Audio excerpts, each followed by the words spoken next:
सतगुरु रूपी प्यारी साध संगत जी, प्यार और सत्कार से कहना धन निरंकार जी। साध संगत जी, युग प्रवर्तक बाबा गुरबचन सिंह जी महाराज ने हमें समझाया है कि भगत भी प्रभु की कला को देखकर खुश होते हैं, लेकिन इनका मूल लगाव प्रभु से होता है। इनको मालूम होता है कि शक्ति कलाकार में ही होती है, वह अनेकों कृतियां बना सकता है। इसलिए भगत कला से पहले कलाकार को ही महत्व देता है। इसके विपरीत दुनिया रचना को ही सब कुछ मानती है, इसलिए संसार दुखी है। संसार में बहुत कुछ प्राप्त होने पर भी लोग कहते हैं कि हम दुखी हैं। अधिक अमीरी की तो यह हालत देखी गई है कि वे रात को नींद की गोलियां खाकर सोते हैं, क्योंकि वे रचना के उपासक हैं, वो दुनिया के उपासक हैं। और प्रकृति जो है परिवर्तनशील है, हमेशा बदलने वाली है, इसलिए इसे प्राप्त होने वाला सुख सदा स्थायी नहीं रहता। दूसरी ओर भक्तों को कोई दुख नहीं होता, क्योंकि उनका निरंकार प्रभु परमात्मा पर विश्वास अटल होता है और वो एक रस रहते हैं। कहते हैं कि जैसे कोई पतिव्रता स्त्री है, उसके सुख का कारण उसका पति ही होता है, यही हालत प्रभु प्रेमियों की होती है। वह प्रभु द्वारा बनाई गई चीज़ों के पुजारी नहीं होते, बल्कि वह तो भगवान के पुजारी होते हैं। उनका सब कुछ ये निरंकार प्रभु परमात्मा ही होता है। चीज़ें ज़्यादा आ गई तो भगवान को मान लिया, यदि चीज़ें चली गई तो भगवान को छोड़ दिया। ऐसा करने वाला प्रभु का भक्त नहीं हो सकता, वह तो माया का भक्त होता है।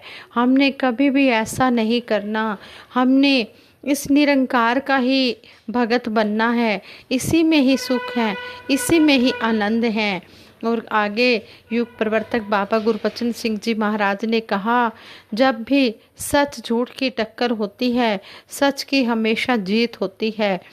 कहते हैं कि दुनिया देखती है कि सच्चाई में कितनी शक्ति होती है, कितनी महानता होती है। भगत हमेशा नम्रता और प्यार करने वाले होते हैं। यह नाम, यह दातार इनकी रक्षा के लिए हमेशा हाजिर रहता है। दातार इनकी हर समय निगरानी करता है। ये भयानक से भयानक समय में भी इनको बचाता है। जब कभी भी सच्चाई की आवाज़ भारत में या किसी और देश में उठी, उसका विरोध जरूर हुआ है। समय समय पर कुछ स्वार्थी लोग ऐसी विरोधी बातों में पड़े रहते हैं, जो धर्म को गलत तरीके से बयान करते हैं। जो धर्म स्थानों की आमदनी खाने वाले लोग होते हैं, वे हमेशा ऐसा विरोध करते हैं, हमेशा उनके अंदर ऐसी गिरावट आती है। हमें कभी किसी कठिनाई से घबराना नहीं चाहिए और कभी भी परेशान नहीं होना चाहिए। यदि हम इस दातार निरंकार प्रभु पर विश्वास रखें, तो ये दातार स्वयं ही हमें हर तरह की खुशियां देगा। आप थोड़े समय में ही देख लेंगे कि संसार का रूप कैसे बदलता है। भूख लगना अच्छी चीज़ है, लेकिन यदि भूख मिटाई ना जाए तो जान भी जा सकती है। इसलिए सिर्फ भूख बढ़ाना ही अच्छा नहीं, इसे मिटाना भी ज़रूरी है, इसकी पूर्ति भी आवश्यक है। कथा, कीर्तन, कर्म कांड आदमी के दिल में ईश्वर की प्राप्ति की भूख पैदा करते हैं, प्रेरणा देते हैं, आदमी की रुचि को परमात्मा की ओर, धर्म की ओर मोड़ने में सहायक सिद्ध होते हैं। इसलिए ये जरूरी है। लेकिन यदि ईश्वर प्राप्ति की भूख ना मिटी, आत्मा परमात्मा का मिलन ना हो सका, तो फिर यह बातें, ये कर्म उसे फायदे की बजाय उसका नुकसान कर देंगे। आजकल तो लोग परमात्मा से मुनकर होते जा रहे हैं, नास्तिक बनते जा रहे हैं। ऐसा इस भूख के, इस जिज्ञासा के हद से बढ़ जाने के कारण है। इसलिए इन कर्मों के द्वारा जो लगन पैदा होती है, जिज्ञासा पैदा होती है, ईश्वर प्राप्ति की भूख पैदा होती है, उसे परमात्मा की जानकारी प्राप्त करके परमात्मा से मिलकर ख़त्म करना भी जरूरी है। मनुष्य ईश्वर की प्रार्थना सिर्फ भौतिक पदार्थों की प्राप्ति के लिए कर रहा है। वह किसी न किसी ढंग से ईश्वर को खुश करने की कोशिश करता है ताकि ईश्वर खुश होकर उसे मनचाही वस्तु दे दें। जब कभी उसकी इच्छा पूरी नहीं होती, वह प्रभु परमात्मा निरंकार से गिला शिकवा करता है और दर बदर घूमता रहता है ताकि इन सुखों को प्राप्त कर सकें। भौतिक पदार्थों के पीछे भागते रहने के कारण वह आध्यात्मिक आनंद भी प्राप्त नहीं कर पाता। आध्यात्मिक आनंद को प्राप्त करने के लिए सतगुरु ने ज्ञान प्रदान करके ये कर्म करने के लिए कहा है, सेवा, सिमरन और सत्संग। इनके साथ साथ हमें सभी का सत्कार और ईश्वर पर अटूट विश्वास भी रखना जरूरी है। अगर हम सेवा, सिमरन, सत्संग तो करते हैं परंतु हमारा विश्वास अटूट नहीं है, फिर हमें आध्यात्मिक आनंद की प्राप्ति नहीं होती। हम अपना डेली रूटीन का ही उदाहरण ले लें, हम अपना दैनिक जीवन का ही उदाहरण ले लें। जब हमें हलवा तैयार करना होता है तो इसके लिए घी, चीनी और सूजी चाहिए। इनमें से किसी एक चीज़ की कमी हो तो वह हलवा तैयार नहीं हो सकता। और इन पदार्थों के साथ अग्नि की भी उतनी ही महत्ता है। अगर सारा सामान हम इकट्ठा कर लें परंतु आग जलाने के लिए दिया सलाई ना हो तो भी हलवा तैयार नहीं हो सकता। इसी प्रकार सेवा, सिमरन, सत्संग करते करते अगर ईश्वर पर हमारा विश्वास डगमगाता है तो जीवन में आनंद की प्राप्ति नहीं होती। इससे हम खुद ही आइडिया लगा सकते हैं कि किसी एक चीज़ की कमी दैनिक जीवन में अगर परेशानी देने वाली है तो जो काम हम लोक परलोक को सुखी बनाने के लिए कर रहे हैं उसमें भी प्रभु पर विश्वास की कमी कठिनाई ही पैदा करेगी। जो इंसान इस असीम शक्ति का सहारा लेता है, इस पर विश्वास रखता है, उसका जीवन आनंद में बना रहता है। जैसे कहते हैं कि एक हवा होती है, वह सबके साथ एक जैसा व्यवहार करती है, चाहे वह धूल हो या फूल हो। फूल अपनी पंखुड़ियाँ समेट लेता है और तने के साथ जुड़ा रहता है, तना जड़ के साथ जुड़ा रहता है। लेकिन जो धूल होती है वो बिना सहारे की होती है, इसलिए वो हवा के साथ बह जाती है। इसी तरह जो इंसान माया का, भौतिक पदार्थों का सहारा लेते हैं उनका वजूद भी धूल की तरह मिट जाता है। लेकिन जो ईश्वर पर अटूट विश्वास रखते हैं, सतगुरु निरंकार सत्ता के साथ जुड़े रहते हैं, वे लोक परलोक दोनों में ही सुख को प्राप्त करते हैं। जो व्यक्ति सिर्फ माया का सहारा लेते हैं वे माया के पीछे पीछे भागते हैं परंतु फिर भी इन पदार्थों को प्राप्त करने की इच्छा पूर्ण नहीं होती।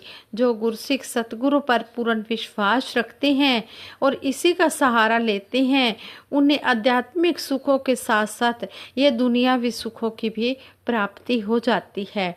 जैसे अगर हमारा मुख सूर्य की ओर है तो परछाई अपने आप पीछे पीछे चलती रहती है। इसी तरह अगर हम सतगुरु का सहारा लेते हैं, इस निरंकार से जुड़े हुए हैं, तो ये दुनियावी सुख अपने आप ही मिलते चले जाते हैं। हमें संतों महापुरुषों ने समय की कदर करने के लिए भी कहा है कि कहते हैं यदि कोई सबसे कीमती चीज़ है तो वह है समय। सबसे बड़ी बुद्धिमानी और योग्यता की बात यह होगी कि इस समय की हम कदर करें, एक एक मिनट का सदुपयोग करें, क्योंकि जो समय बीत जाता है वह फिर कभी भी वापस नहीं आता। यह समय ही हमारा जीवन है, हमारी आयु है, और जितना समय बीतता है उतनी ही हमारी आयु बीत जाती है। सुबह हो रही है, शाम हो रही है, हमारी उम्र यूं ही तमाम हो रही है। हमें हमारा हर दिन बीतता है और हमारी उम्र का एक दिन कम हो जाता है। इसलिए हम समय का जितना सही और हितकारी उपयोग करें उतना ही हमारा जीवन सफल होगा। यह बात ध्यान में रखकर हमें भी अपने समय को व्यर्थ ही नष्ट नहीं करना चाहिए। संपूर्ण अवतार बाणी शब्द नंबर 77 में शहनशाह जी ने लिखा है, समा गया फिर हाथ नहीं आना, अंत समय पछताएगा, धर्मराय ने जमझा गले, रोएगा कुरलाएगा, संगी साथी जिन्ने तेरे, काम किसे ने आना नहीं, सक्के साख संबंधियां चोवी, आके किसे बचाना नहीं, आखिर नू कम गुरु ने आना, गोरे चिट्टे चम नहीं, अवतार दे सिख तो लेखा मंगे, धर्मराय दा दम नहीं। शहनशाह जी ने हमें समझा दिया है कि ये जो समय बीत रहा है ये फिर दोबारा नहीं आना, इसकी कदर कर लो। और जितने भी सगे संबंधी रिश्तेदार हैं किसी ने भी साथ नहीं देना, एक सतगुरु ही है जो दोनों जहानों में साथ देगा, इस लोक में भी और परलोक में भी। और आगे शहनशाह जी ने सारे ही शब्द का सारांश निकाल दिया है कि धर्मराज की भी हिम्मत नहीं है कि वह गुरु के सिख से लेखा मांग ले। इसलिए सतगुरु के चरणों में इंसान जुड़ जा और अपना जीवन सुखी कर ले। इसलिए शहनशाह जी ने हमें बता दिया है कि हमें फिर अंत में पछताना ना पड़े, इसलिए हम ये दुनियावी सुखों को पीछे रखकर पहल हम सतगुरु के ब्रह्म ज्ञान को दे, सेवा सिमरन सत्संग को दे। जब हम इन चीज़ों को पहले आगे रखेंगे तो फिर सतगुरु निरंकार को खुद ही पता है कि दुनिया की चीज़ें मेरे गुरसिख को किस समय क्या क्या चाहिए, फिर ये अपने आप ही देता चला जाता है, फिर मांगने की भी ज़रूरत नहीं पड़ती। जिस तरह पेरेंट्स को अपने बच्चों की चिंता होती है, बच्चे बिल्कुल भी चिंता नहीं करते, वो सिर्फ यही कहते हैं अपने पेरेंट्स से कि हमें ये चीज़ चाहिए, पेरेंट्स बच्चों को लाकर दे देते हैं। इसी तरह सतगुरु निरंकार के जब हम हो जाते हैं तो इसको भी सब पता होता है कि मेरे बच्चों को कब किस समय खाने की, पीने की, पहनने की, रहने की चीज़ें चाहिए, ये देता चला जाता है।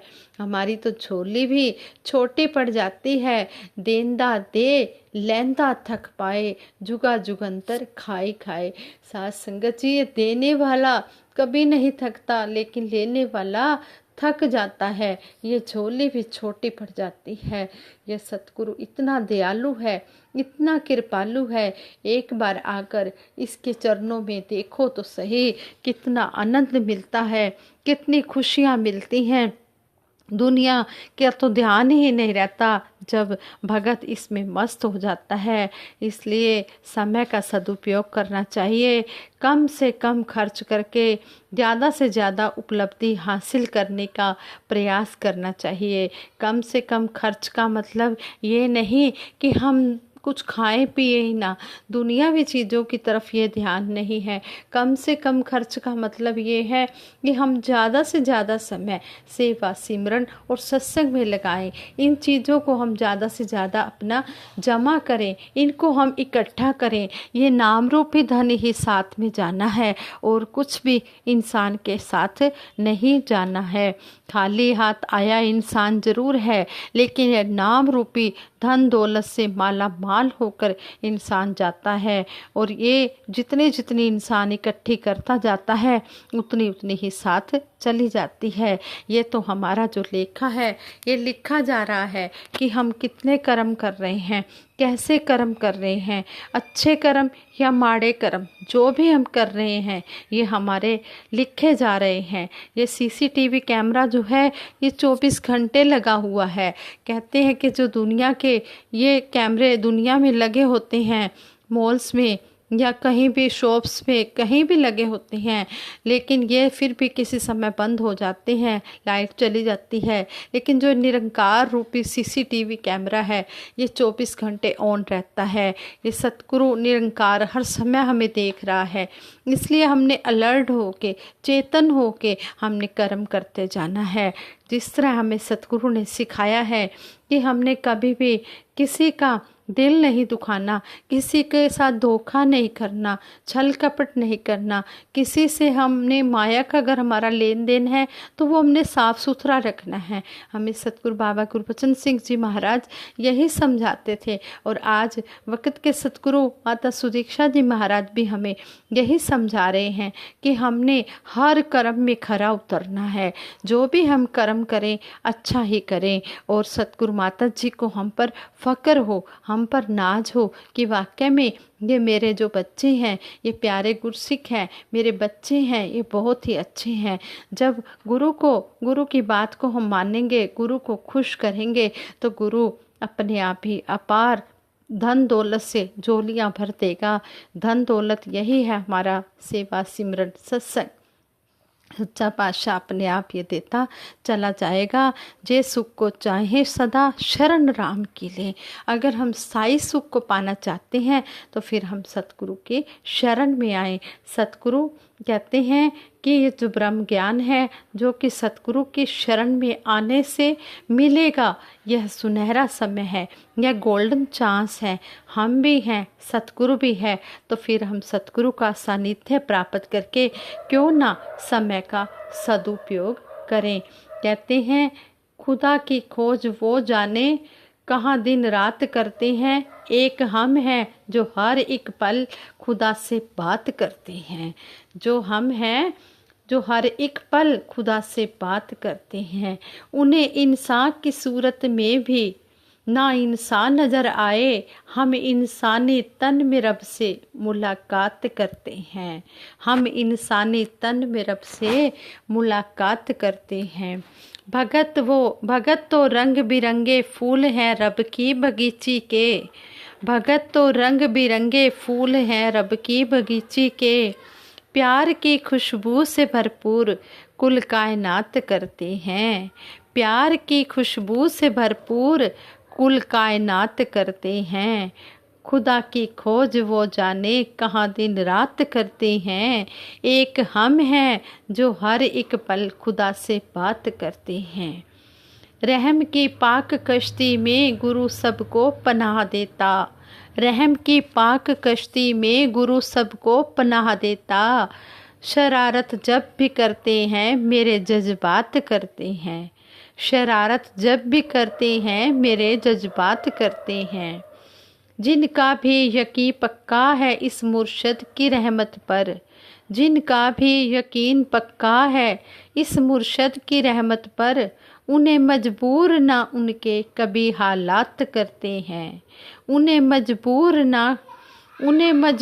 ना उनके कभी हालात करते हैं। प्यार की इन घटाओं को दूर से जांचने वालों। प्यार की इन घटाओं को दूर से जांचने वालों। जरा नज़दीक आ देखो ये क्या करामात करते हैं। जरा नज़दीक आ देखो ये क्या करामात करते हैं। फलक है दरिया दिली और पानी है मोहब्बत का। फलक है दरिया दिली और पानी है मोहब्बत का। ये बादल जब कभी बरसे बहुत बरसात करते हैं। ये बादल जब कभी बरसे बहुत बरसात करते हैं। खुदा की खोज वो जाने कहाँ दिन रात करते हैं। एक हम हैं जो हर एक पल खुदा से बात करते हैं। हाँ संगत जी, हम सतगुरु के बहुत ही शुक्रगुजार हैं जिन्होंने हमें अपने चरणों से लगाया हुआ है और हम हर पल इससे बात करते हैं और ये हमारी बात सुनता भी है। बिना कानों के सुनता है, बिना आँखों के देखता है, बिना पैरों के चलता है। ये ऐसा मेरा सतगुरु निरंकार मुझे मिला है। मैं इसका जितना भी शुक्रिया करूं उतना ही कम है। संगत जी, अगर दासी के मुख से कोई शब्द सही ना निकला हो, दासी को बख्श देना। आगे के लिए सद्विचार करने की क्षमता बख्शना।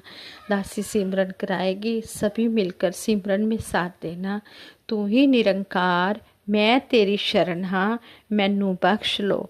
तू ही निरंकार मैं तेरी शरण हाँ, मैनू बख्श लो। तू ही निरंकार मैं तेरी शरण हाँ, मैनू बख्श लो। बोलिए सतगुरु माता सुदीक्षा सविंदर हरदेव जी महाराज की जय। निरंकारी राजमाता गुरुबचन अवतार की जय।